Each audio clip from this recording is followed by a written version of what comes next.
None other than Jack Nicklaus had his problems here. Yeah, he turned pro in 1962. He just won the US Open at Oakmont, and then he came to Troon, and on the 11th hole, he made a 10. That's right, double digits. Long and straight. That's how you do it. Frank, this is just a pleasure to watch. A player hitting on all cylinders at the top of his game. Notice it's just flowing too. There's not a lot of deep analysis going through his mind. Just one step in front of the other. If your swing's there, you don't have to find it. If your putting stroke's there, you don't have to find it. Just let it happen.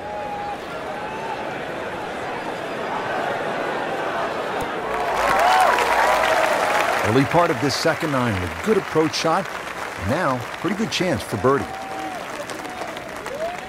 It's that sneaky distance.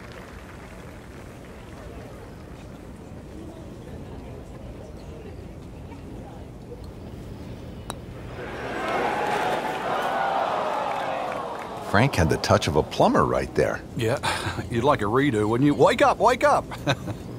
Settles in over the putt. 6 under on the day.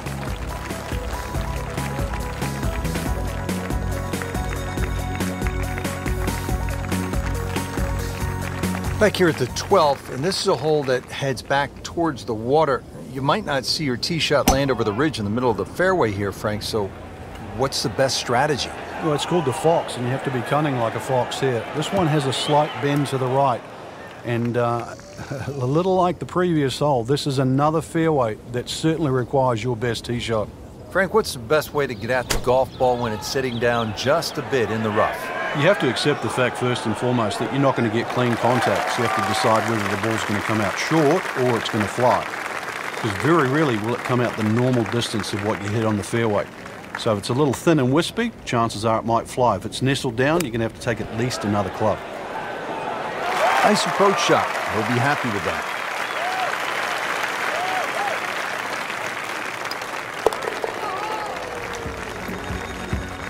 So stays at 6 under with that solid par putt.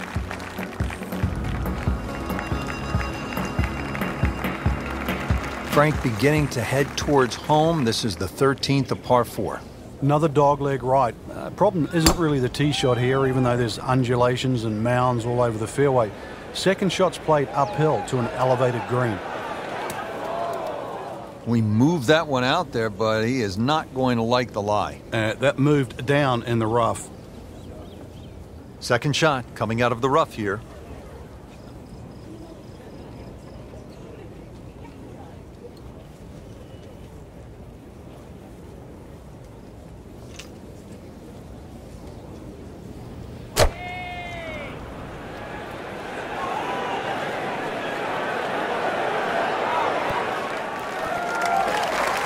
Frank, how did he do there?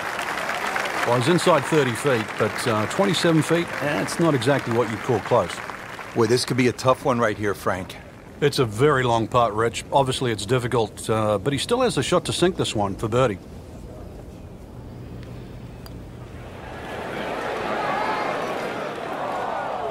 Well, you couldn't ask for much more than that, except to make it.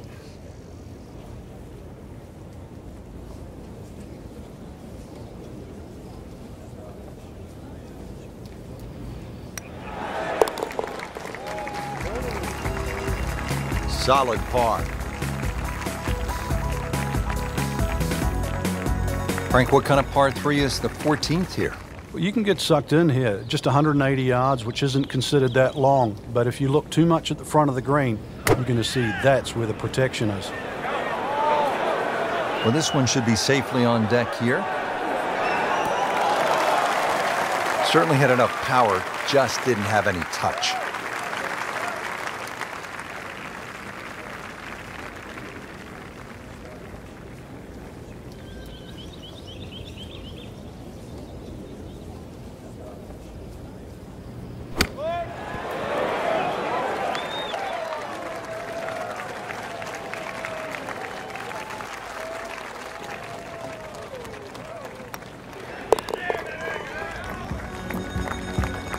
Good round going at 6 under.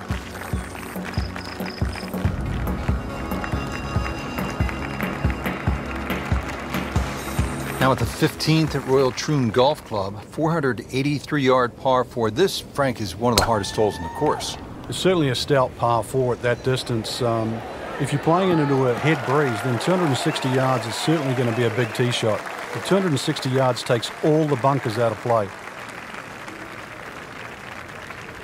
Frank, really good chance from this position to make a birdie. Yeah, really the only thing he's looking at right now is the flag. This is a green light special.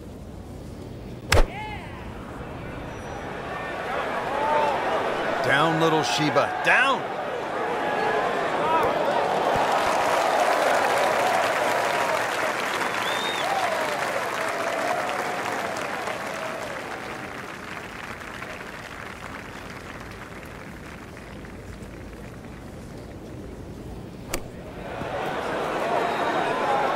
Okay, good shot on the dance floor. Putt for par. Needs one. Frank, a par here, that's just fine. The back nine here at Royal Troon has only one par 5, and here it is, Frank. At 542 yards, you'd think it's reachable, but that burn cuts in at 280 yards, so it means you have to lay back. But I remember back in 1997, playing alongside Tiger Woods, and he still managed to get it onto the green from behind the burn. It was some shot. You knew at that point he was something special. He certainly was. He then knocked it in from 40 feet for an eagle 3. That one is in the fairway, down there about 290 yards. Nice position, short grass. Second shot.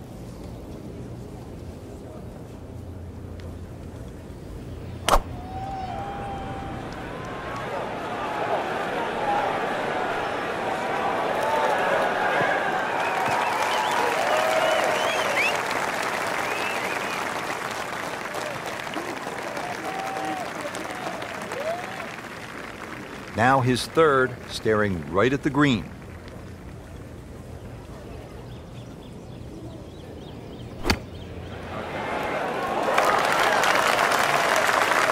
Birdie try up next.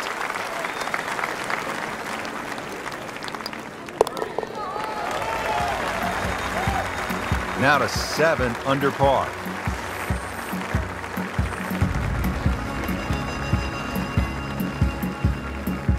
Frank, now to the hole they call Rabbit, 222-yard par 3. I don't know why it's called Rabbit, because this is certainly some tough par 3. Green sits up a little bit. There's a big roll-off on the left side, well bunkered. This takes a brilliant long iron shot just to keep it on the green. Not terrible, but not his best. An outside chance, really, for birdie, but really, it was a rather poor approach shot. Frank, I'm not saying he should pull out driver here, but this is a long putt. Greens are fast, though. You never know. Good line, good pace. Might have a chance.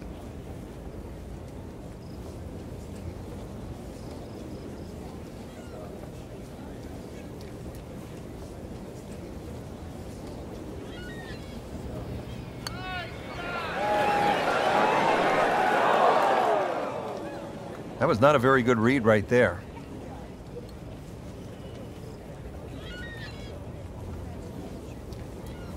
Not a gimme, but well within his range.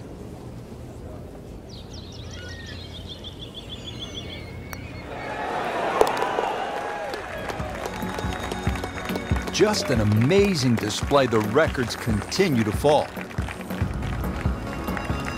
Frank, now the final hole, steeped in so much history. When you think about the legends of the game who have walked off this tee on their way to the claret jug, guys like Tom Watson, Arnold Palmer, Bobby Locke. If you've got a one-shot lead standing on this tee, somehow you have to avoid those 4 bunkers. 3 down the left, 1 down the right, with a strip of fairway in between. Final drive of the day, and makes it a good one in the fairway. Frank, this is a position where a player is absolutely licking his chops here. Good chance to make a birdie. Yeah, this is when this game just looks like fun. Bunkers don't seem to be in play. The only thing you're really looking at right now is just the flag.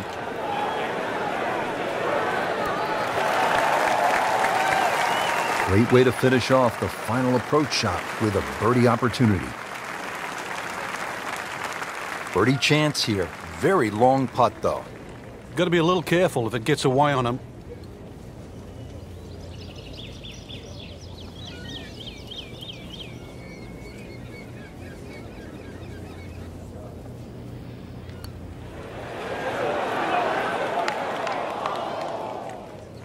Had every chance of going in.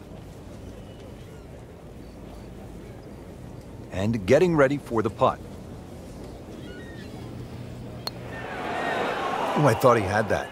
Oh, man. Just pushed it. Boy, that hurts.